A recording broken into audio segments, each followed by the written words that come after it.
Thank you Balltime AI for sponsoring this video.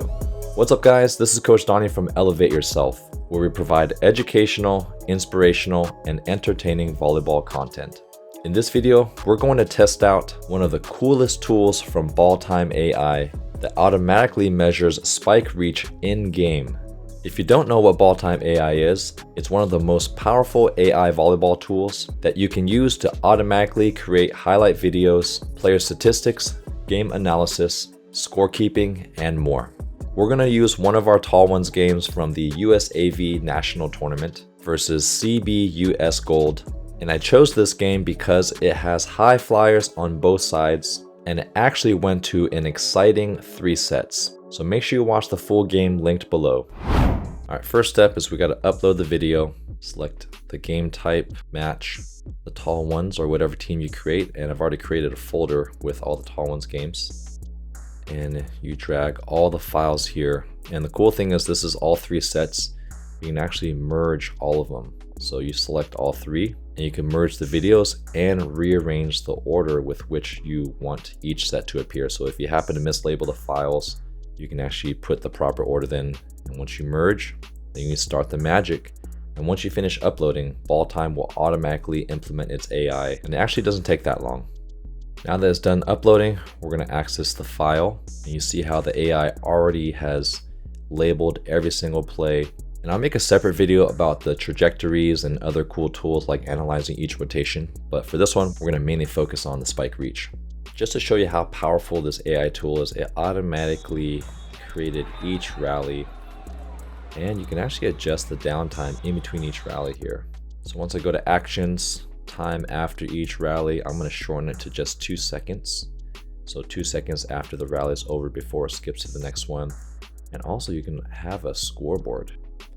So I like to have it at the bottom left, but just for the sake of this video, we're going to hide it because we're looking at only spike reach. Now here's the other cool part about just looking at spike reach. You go to actions and you can filter both Tall Ones and the opponent. First we're going to look at the Tall One spike reach, select attack and then only kills, action time 2 seconds, and then apply filter. Even though the video says 30 minutes and 22 seconds, it will automatically skip to the timestamps for each kill. Once you apply the filter, make sure it shows up on screen, and you have a bunch of options you can show. And attack height here, this is where we click show and it's active. So let's see what it looks like here. Wow, so even that roll shot, you already see that he's touching 11'1" or 3.38 meters. So Jalen's got some major hops. And 11'1" again, that's pretty, 11'0". 2 off the block, 10'1". And that's Brendan spiking off there, 10'8". So right now it's going pretty fast. I'm gonna slow it down so we have time to talk about each one. So I'm gonna increase it to 5 seconds at the end of each rally.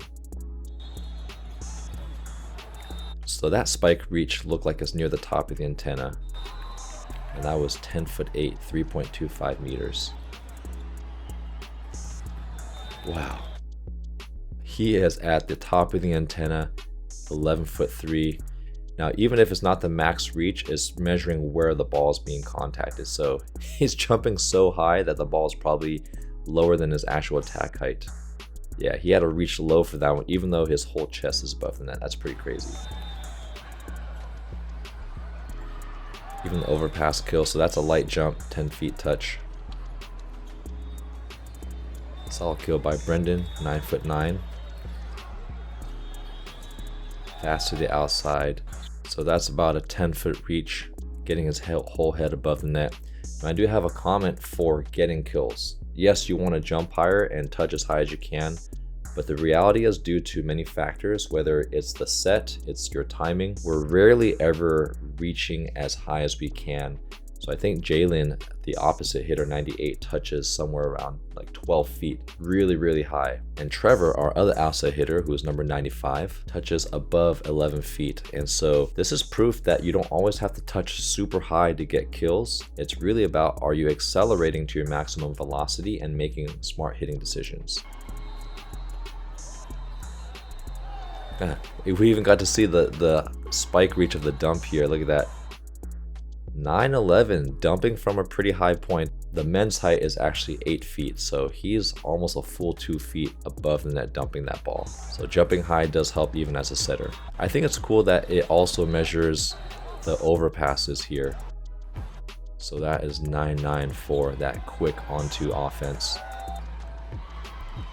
So here we have number 95, and this one is 8-11. So it's really fascinating to see how smart of a setter Donovan is.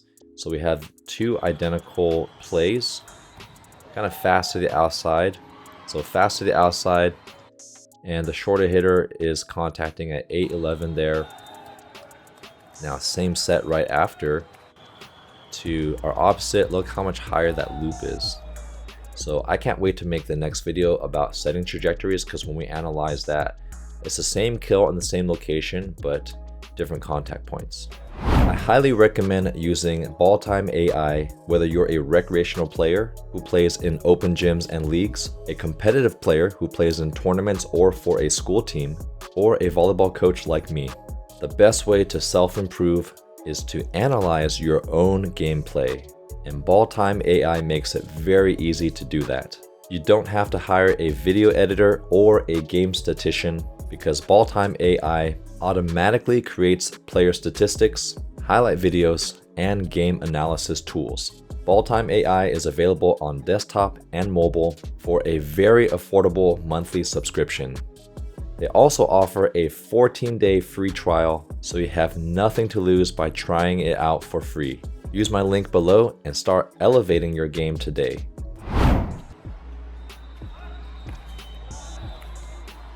(10-9). So looks like Jalen's consistently attacking the ball at around 11 feet. Oh, look at that one. That's from me here, the throw off. So I can snap the rim, so I'm getting about right here. It's about 10-2. So that's probably my max reach right now.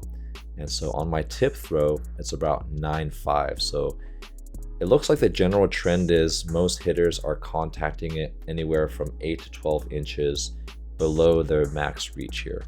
So you can see I have my whole arm above the antenna. My head's at the top of the net, just throwing off the block. I'm curious what my spike reach is without the tip. 9-7. First of all, look at that shoot set from Donovan. That side set here, and Brennan is just ready. Man, Brennan's got some long arms. Look at how high his reach is, but still 9-7. That's over 1.5 feet above the net. Easy put away. And this is how big Brendan's hitting window is. So we have one kill at 9-7, and then right after, looks like he's going to be reaching at 10-2 here. And you can see how much higher that is. It's like just below the top of the antenna. And what's cool is you can kind of also see maybe what routes allow the hitter to jump higher. So here we have Brendan taking more of a traditional one approach. Even though this is a shoot set, his momentum is going straight. And Brendan seems to be jumping higher when he has his approach more laterally. See how it's kind of running a push set here. It's kind of running laterally. And he's such an athletic middle that it makes sense that he jumps higher when he's kind of drifting more. And there's John with that 10'6". Now this is impressive. John is about 6'3", 6'4", and this is his first swing off the bench, and his first swing is already at 10'6". This guy does not need much of a warm-up. And his head's above the net, hitting over the block deep.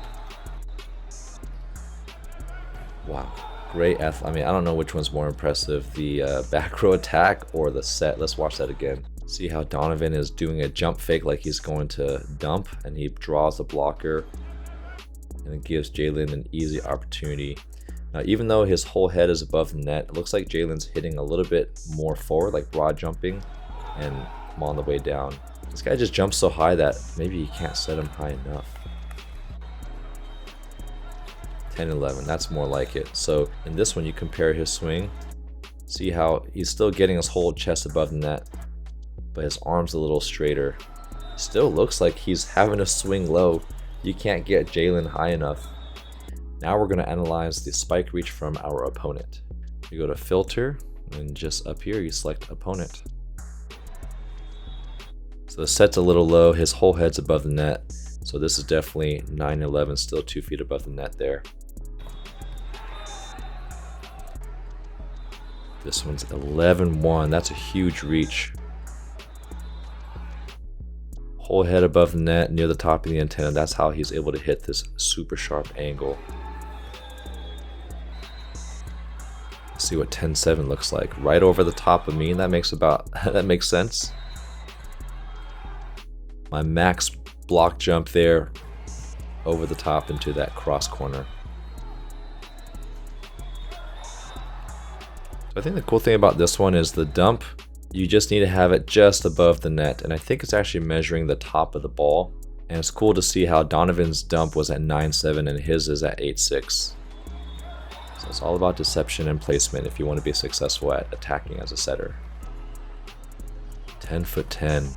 So this opposite definitely has some big hops here. Let's take a look at that again. Huge broad jump inside. 10-11 from the back row. Wow. That was a monster bic there. Wow, that was interesting. This is how you know the measuring is accurate. So even though the opposite is jumping so high, because he's early or the set was a little bit higher, see, I was hitting on the way down. So even though he has massive hops, he's still hitting on the way down at 8'11", so less than a foot above the net. That's why I clipped the tape. That was just a clean over the top 10'11" swing, and the set was so fast that it made the blockers late, but still a very high reach. Look how his elbows extended there. It was really cool to see the spike reach for both the tall ones and the opponent. Now the opponent had many of their attacks in the upper 10-foot range, but I think this is where Jalen separates himself, and some of his attacks were kind of in the low 11-foot, high 10-foot range. Well, I think on average, CBU S Gold had a higher contact compared to our team, but if we look at the defensive category, we probably had more efficient hitting percentage. Even though our opponent had an average higher spike reach because they had multiple people spiking in the mid to top 10 feet range, let's take a look at the statistics as to why we were able to finish that close 3-set match. So let's look at the game stats tab here, and attack percentage. We barely inched them out, so a 26% versus a 21% attack percentage. A few more kills, but we did have a few more errors, but just a couple more swings that made the difference. Let me know in the comments below what Balltime AI tool you would like me to test out next.